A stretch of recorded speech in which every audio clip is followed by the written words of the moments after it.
कहानी की शुरुआत। राजू एक छोटे से गांव का निवासी था।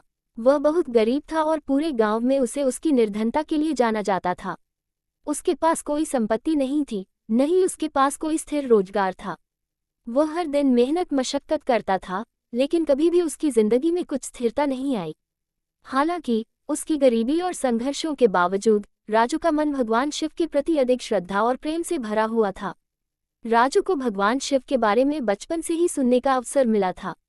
उसकी माँ उसे अक्सर महाशिवरात्रि की कथाएं सुनाती थी, जिसमें भगवान शिव की भक्ति और उसके द्वारा दिए गए आशीर्वाद का महत्व बताया जाता था। राजू के दिल में भगवान शिव के प्रति एक असीम श्रद्धा उत्पन्न हो गई थी और वह सोचता था कि भगवान शिव उसे कभी न कभी अपनी कृपा से धन्य करेंगे। महाशिवरात्रि की रात। एक वर्ष महाशिवरात्रि के दिन राजू ने ठान लिया कि वह इस बार भगवान शिव की पूजा पूरी निष्ठा और भक्ति से करेगा। वह जानता था कि उसके पास पूजा के लिए कोई विशेष सामग्री नहीं थी, न ही वह महंगे सामान का प्रबंध कर सकता था। लेकिन उसने ये दृढ़ संकल्प लिया कि जो भी उसके पास होगा वही भगवान शिव के चरणों में अर्पित करेगा। राजू ने गांव के पुराने शिव मंदिर में जाने का निर्णय लिया, जो उसकी झोपड़ी से कुछ दूर था। वहां पहुंचने पर उसने देखा कि मंदिर के बाहर कई अन्य लोग पहले से भगवान शिव की पूजा में लीन थे। वे सभी बहुत अच्छे कपड़े पहने हुए थे और उनके पास पूजा की सारी सामग्रियां थीं। राजू के पास केवल एक पुराना तांबे का बर्तन था, जिसमें उसने कुछ जल और कुछ मिट्टी की शिवलिंग रखी थी। वह मन ही मन भगवान शिव से कहता गया, हे भोलेनाथ, मुझे जो कुछ भी मिल सका है वह मैं आपको अर्पित करता हूँ। राजू की भक्ति। राजू ने अपने छोटे से शिवलिंग के पास बैठकर पूरे समर्पण भाव से भगवान शिव की पूजा शुरू की। वह बारी बारी से ओम नमः शिवाय का जाप करने लगा। उसकी आंखें नम थीं, लेकिन उसकी भक्ति में कोई कमी नहीं थी। वह भगवान शिव से केवल यही प्रार्थना कर रहा था कि हे भोलेनाथ, मुझे जीवन में सही दिशा दिखाओ, मेरी निर्धनता दूर करो और मुझे ऐसे आशीर्वाद दो जिससे मैं इस दुनिया में अपना स्थान बना सकूं। राजू की भक्ति में एक विशेष प्रकार की निष्ठा थी। वह जानता था कि भगवान शिव न केवल भव्य पूजा और सामान को देखते हैं, बल्कि सच्चे दिल से की गई भक्ति को सबसे अधिक महत्व देते हैं। भगवान शिव की कृपा। राजू की पूजा के दौरान एक अद्भुत घटना घटी। जैसे ही राजू ने अपनी आखिरी प्रार्थना की और अपनी आंखें बंद की, अचानक मंदिर के भीतर एक आकाशीय रोशनी फैली। भगवान शिव का दर्शन हुआ और उनकी आंखों में एक दिव्य आभा थी। भगवान शिव ने राजू से कहा, राजू, तेरी भक्ति ने मुझे प्रभावित किया है।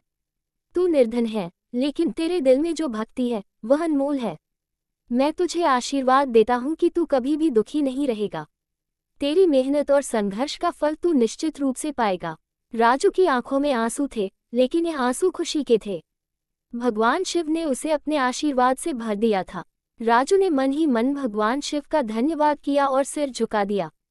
सामाजिक परिवर्तन। भगवान शिव की कृपा से राजू की जिंदगी में धीरे धीरे बदलाव आने लगा। उसके पास पहले जो कोई स्थिर काम नहीं था, अब उसे एक अच्छा रोजगार मिल गया। वह हर दिन मेहनत करता और भगवान शिव की पूजा में लीन रहता। गांव के लोग राजू की मेहनत और भक्ति को देखकर हैरान थे। वह गरीब था, लेकिन उसकी आत्मा में इतनी समृद्धि थी कि उसने अन्य लोगों की मदद करना शुरू किया। गरीबों के लिए अनाज और वस्त्र देने के लिए उसने अपनी कमाई का एक हिस्सा निकालना शुरू किया। समाप्ति। राजू की कहानी हम सभी को ये सिखाती है कि सच्ची भक्ति और प्रेम के बिना कोई भी पूजा अधूरी रहती है। भगवान शिव ने अपने भक्त की सच्ची निष्ठा और समर्पण को देखा और उसे अपने आशीर्वाद से नवाजा। इस प्रकार महाशिवरात्रि की रात राजू के लिए जीवन का एक नया मोड़ लेकर आई, जहां उसकी भक्ति और समर्पण ने उसे अपने जीवन के उद्देश्य की ओर अग्रसर किया।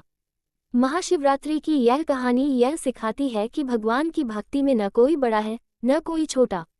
भगवान शिव हर भक्त की भक्ति को सम्मान देते हैं, चाहे वह राजा हो या गरीब किसान।